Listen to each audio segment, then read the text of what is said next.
यहाँ पर हम देखते हैं लॉजिकल रीजनिंग के टॉपिक, जैसे कि लॉजिकल रीजनिंग में कौन कौन से टॉपिक हैं।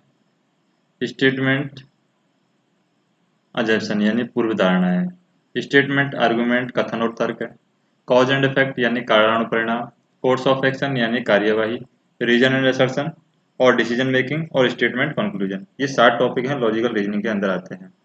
तो सबसे पहले हम देखते हैं स्टेटमेंट एंड अजम्पशन यानी कथन और पूर्व धारणा है। जैसे कि मान लीजिए स्टेटमेंट दिया हुआ है, एक कार की सड़क दुर्घटना हुई और एक पेड़ से टकराई।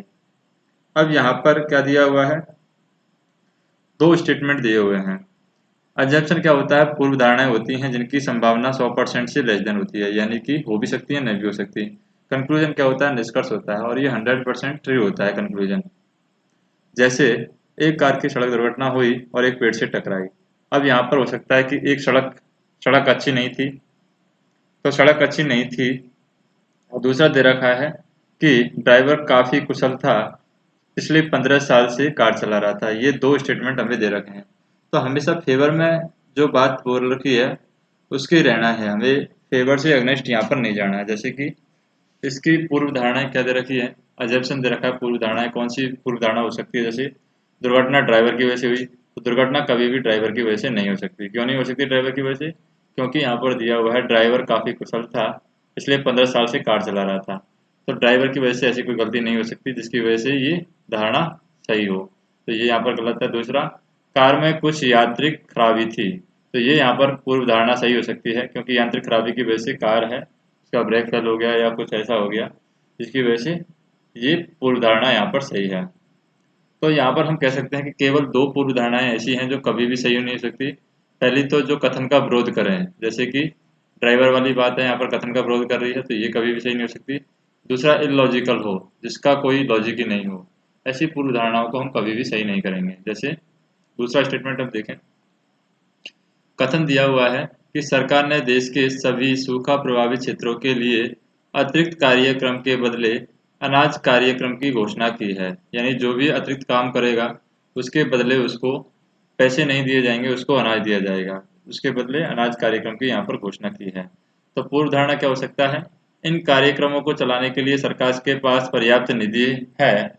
एक तो ये है, तो ये सही हो सकता है, क्योंकि सरकार के पास में पर्याप्त निधि होगी तभी सरकार ऐसे कार्यक्रम चलाएगी।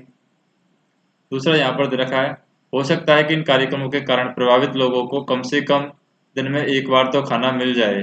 तो ये भी सही है कि लोग भूखे मर रहे हैं, तभी तो उनके अतिरिक्त कार्यक्रम के बदले यहाँ पर अनाज दिया जा रहा है। तो ये पूर्व धारणा भी सही है और पहली पूर्व धारणा भी यहाँ पर सही है। नेक्स्ट हम देखें, जैसे कि यहाँ पर हम देखें, राज्य के अधिकांश इंजीनियरिंग कॉलेजों ने अगले शैक्षणिक सत्र के लिए सीटों की अधिकतम संख्या मंजूर कराने के लिए विनियामक निकाय को आवेदन किया है। यानी जो भी राज्य के अधिकांश इंजीनियरिंग कॉलेज हैं उन्होंने अपने अगले सत्र में प्रवेश लेने के लिए सीटों की अधिकतम संख्या मंजूरी करने के लिए विनियामक निकाय को आवेदन दिया है। इसकी पूर्व धारणा क्या हो सकती है, कि हो सकता है कि विनियामक निकाय राज्य के इंजीनियरिंग कॉलेजों के द्वारा मांगी गई अतिरिक्त सीटें मंजूर कर दे। तो आवेदन किया है तो उनको मंजूर करने के लिए आवेदन किया है, तो ये हो सकता है। तो ये पूर्व धारणा निहित है, उनकी पहले से पूर्व धारणा बना रखी है। दूसरा हो सकता है कि राज्य के इंजीनियरिंग कॉलेजों की अतिरिक्त सीटों को भरने के लिए पर्याप्त संख्या में आवेदन प्राप्त कर लें, तो उतने ही आवेदन करेंगे जितने की सीटें भरने की संख्या हो। तो ये भी यहाँ पर बात सही है, दोनों ही अवधारणाएं यहाँ पर सही हैं। नेक्स्ट हम देखें, जैसे कि कथन दिया हुआ है, नगर निगम ने मानसून के आने तक शहर में जल आपूर्ति में 50% कमी करने की घोषणा की है। तो मानसून के आने तक यहाँ पर नगर निगम है जो भी शहर में पानी दे रहा था उसकी 50% आपूर्ति करेगा। तो पूर्व धारणा क्या हो सकता है कि लोग नगर निगम के इस एक पक्षीय निर्णय का विरोध करें। तो कोई वजह ही रही होगी, यहाँ पर नगर निगम है वो बिना वजह यहाँ पर नहीं चाहेगा कि 50% पानी की कमी की जाए। तो ये गलत अवधारणा है कि लोग उसका विरोध करेंगे, लोग उसका समर्थन ही करेंगे, विरोध नहीं करेंगे। दूसरा, हो सकता है कि नगर निगम निवासियों के कर को कम कर दे, क्योंकि यह पर्याप्त जल उपलब्ध कराने में असफल रहा है। तो जल का अलग मैटर है, इसका कर से कोई कनेक्शन नहीं है, तो ये इलॉजिकल है, तो ये भी यहाँ पर गलत है। तो दोनों ही यहाँ पर गलत है अवधारणा है। नेक्स्ट हम देखें, जैसे कि राज्य गर्मी की भीषण लहर से गुजर रहा है। इसे देखते हुए सरकार ने तत्काल प्रभाव से अगले पखवाड़े तक सारे स्कूलों को बंद करने के लिए कहा है। यानी 2 वीक तक, यहाँ पर पखवाड़ा होता है 2 वीक, यानी 2 वीक तक स्कूलों को बंद करने के लिए सरकार ने कहा है, क्योंकि बहुत ज़्यादा राज्य में गर्मी पड़ रही है। तो इसके लिए पूर्व धारणा क्या हो सकती है? हो सकता है कि गर्मी की लहर एक पखवाड़े से ज़्यादा ना चले, तो ये हो सकती है। तभी तो सरकार ने 2 वीक की कही है, एक पखवाड़े की कहा है, क्योंकि सरकार को लग रहा है, सरकार ने मौसम विभाग से जानकारी प्राप्त की है, तो ये बात पूर्व अवधारणा सही है। दूसरा हो सकता है कि छात्रों के माता पिता एक पखवाड़े के बाद भी अपने बच्चों को स्कूल नहीं आने देंगे। तो अगर प्रॉब्लम बच्चों को होगी तो सरकार ही यहाँ पर एक पखवाड़े की जगह यहाँ पर 2 पखवाड़े स्कूल को बंद कर सकती है। तो ऐसा नहीं है, यहाँ पर कोई भी अपने बच्चों को घर नहीं बैठाना चाहेगा, ये लॉजिकल अवधारणा है। तो सिर्फ पहली अवधारणा यहाँ पर सही होगी। नेक्स्ट हम देखें, जैसे कि कथन दे रखा है, रेल पटरियों को पार करने की कोशिश कर रहे कई लोगों को रेलवे पुलिस ने पकड़ लिया और छोड़ने से पहले उन पर भारी जुर्माना लगाया। तो क्या पूर्व धारणा हो सकती है? यहाँ पर हो सकता है कि भविष्य में लोग रेल पटरियों पर ना चढ़े, ये पूर्व धारणा, इसी के उद्देश्य से ये जुर्माना लगाया गया था। तो ये अवधारणा यहाँ पर सही है। दूसरी अवधारणा क्या है कि हो सकता है कि लोग पटरियां पार करते रहें और जुर्माना भरते रहें। तो ये अवधारणा कभी भी नहीं रहती है कि लोग जुर्माना भरते रहेंगे और पटरियां पार करते रहेंगे। तो ये अवधारणा यहाँ पर टोटली गलत है। नेक्स्ट हम देखें यहाँ पर, जैसे कि शहर में शहर में अगले दिन आयोजित मैच के टिकट खरीदने के लिए बहुत बड़ी संख्या में लोग कतार में खड़े हैं। तो इसकी पूर्व अवधारणा क्या दे रखी है कि हो सकता है कि अगले 6 महीने तक शहर में कोई एक दिवसीय अंतर्राष्ट्रीय क्रिकेट मैच आयोजित ना हो। ये एक इलॉजिकल है, क्योंकि कभी भी अगर कोई मूवी रिलीज हो रही है, नई मूवी कोई रिलीज हो रही है, तो इसका मतलब ये नहीं है कि अगले 6 महीने तक कोई मूवी रिलीज नहीं होगी, इसलिए लोग कतार में खड़े हैं। तो ये लॉजिकल अवधारणा है। दूसरा है कि हो सकता है कि जो कतार में खड़े हैं उनमें से अधिकांश को एक दिवसीय अंतर्राष्ट्रीय क्रिकेट मैच के टिकट मिल जाए। ये यहाँ पर सही अवधारणा है कि जो लोग खड़े हैं वो टिकट लेने के लिए खड़े हैं और उन्हें पूरी पूरी संभावना है कि उन्हें टिकट यहाँ पर मिल ही जाएगा।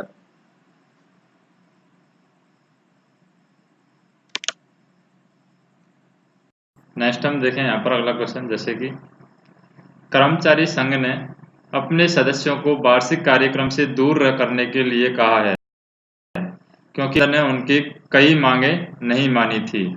तो दूसरी अवधारणा क्या हो सकता है कि हो सकता है कि संघ के अधिकांश सदस्य कार्यक्रम में भाग ना लें। ये संभावना है कि अगर मना की है कार्यक्रम संघ ने, तो यहाँ पर कर्मचारी संघ ने अगर मना किया तो बहुत सारे कर्मचारी हैं यहाँ पर भाग ना लें। दूसरा कंक्लूजन दे यहाँ पर अवधारणा दे रखा है कि हो सकता है कि प्रबंधन वार्षिक कार्यक्रम को रद्द कर दे। ये एक इलॉजिकल है, क्योंकि अगर कर्मचारी संघ ने कर्मचारियों से आने की मना किया है तो यहाँ पर वार्षिक कार्यक्रम को रद्द नहीं किया जा सकता, क्योंकि कोई भी कंपनी में अगर कोई इस तरीके का सम्मेलन होता है तो उसमें अलग अलग कंपनियों के लोग आते हैं, तो उसमें अलग अलग CMD या CEO वगैरह आते हैं, तो उनकी मीटिंग को यहाँ पर रद्द नहीं किया जा सकता। अगर कुछ कर्मचारी नहीं आते हैं तो उनके बदले में यहाँ पर वार्षिक कार्यक्रम को कैंसिल नहीं किया जा सकता। नेक्स्ट हम देखें यहाँ पर, जैसे कि कभी भी हमें कोई भी घटना के प्रेजेंट में रहना है, फ्यूचर में नहीं जाना है कि फ्यूचर में क्या हुआ था, होने वाला है। पास्ट में नहीं जाना है कि पास्ट में क्या हो चुका है। जैसे कि गांव में पीने की पानी की कमी की गंभीर समस्या पर चर्चा करने के लिए गांव के सरपंच ने सभी परिवार वालों के मुखिया को बैठक बुलाई है। तो यहाँ पर हम देखें कि विभिन्न समस्याओं पर चर्चा करने के लिए, इसमें जो अवधारणा दे रखी है वो दिया हुआ है, विभिन्न समस्याओं पर चर्चा करने के लिए सरपंच ने ऐसी बैठकें पहले ही बुलाई है। तो ये लॉजिकल है, क्योंकि हमें इस बात से कोई मतलब नहीं है कि पहले क्या हुआ है या भविष्य में क्या होने वाला है, हमें सिर्फ वर्तमान में चीज़ें देखनी है।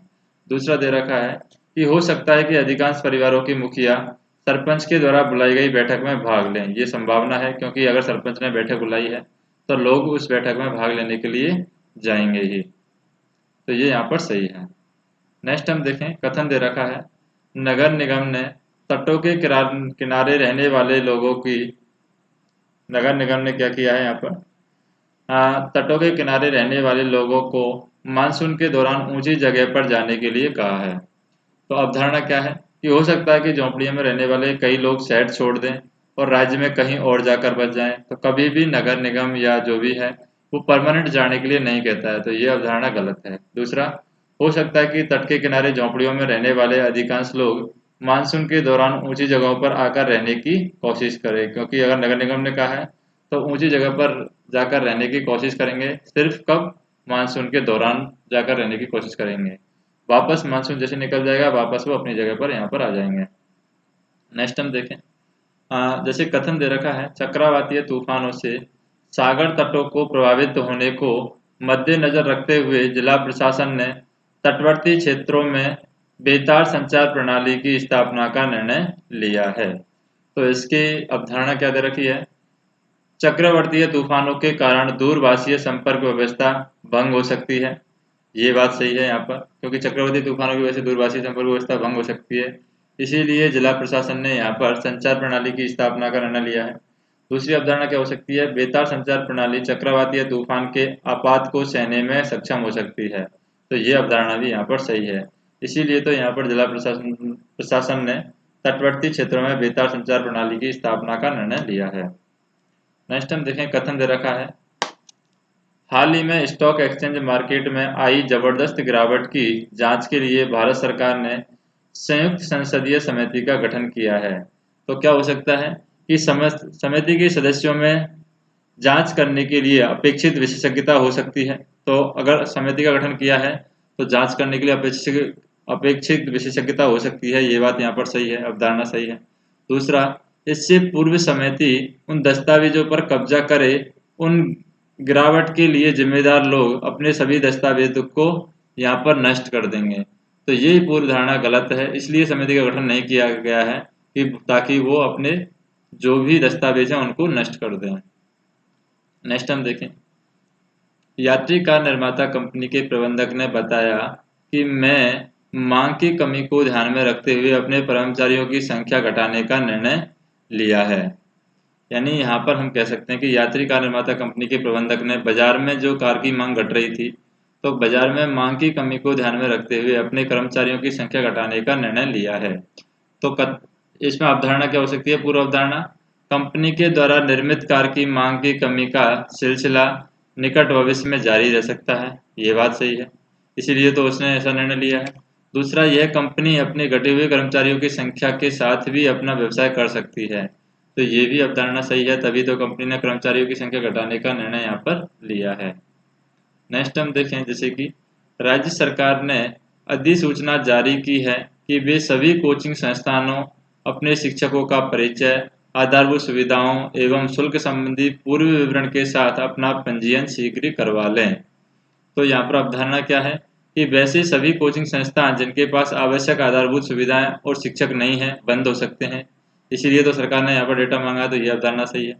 दूसरी हम देखें, यहाँ पर सभी कोचिंग संस्थान अब इसके बाद विद्यार्थियों से समान शुल्क ले सकते हैं। तो ये यहाँ पर इलॉजिकल है, क्योंकि अलग अलग संस्थान की अलग अलग क्या होती है? फीस होती है, क्योंकि उनका जो ढांचा होता है, जो पढ़ाने का तरीका होता है वो अलग अलग होता है। तो इसको हम फिक्स नहीं कर सकते, तो ये लॉजिकल स्टेटमेंट है। नेक्स्ट वीडियो में हम देखेंगे कॉज एंड इफेक्ट।